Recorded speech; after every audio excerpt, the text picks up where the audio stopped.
16, our Rebound Indiana initiative is tackling issues that will help you make it through this pandemic.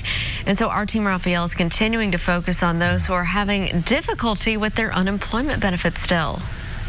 This is really a big issue. At the same time that that's happening, Hoosiers are being called back to work. So what do you do?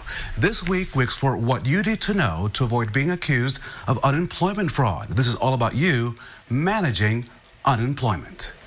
But if I'm offered my job back, can I refuse to return and just continue to receive unemployment benefits? Well, so I'd say, the guidance from the federal government has been clear that this is and again, this is a federal program being administered by the state, and that is that individuals are expected to return to work once work becomes available. Now, of course, because it's unemployment insurance, nothing's quite that cut and dry. I mean, what seems to be really clear, Raphael, is that sort of just individualized fear. I'm concerned about going back to work probably isn't going to be enough, and you will jeopardize your benefits. Certainly the person who says, hey, look, I'd rather just draw unemployment benefits than work, that's not going to be enough.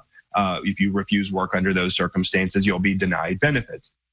But there certainly is sort of the other end of the spectrum, and that still is the case, that if individuals have been directed to quarantine, potentially if they're in a high-risk group, that it becomes a little bit more questionable for us to look at, whether or not you've refused suitable work at that point under those circumstances. And so I would say, on that end, you likely are eligible. And then, of course, there's this whole world in between of, questions about, what if I don't think that my workplace is taking this seriously enough, and those sorts of associated questions. And those are going to be harder for us to deal with in the coming weeks.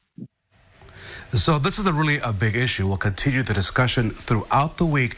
Tomorrow, what will trigger an appeal for benefits as we continue our look at managing unemployment?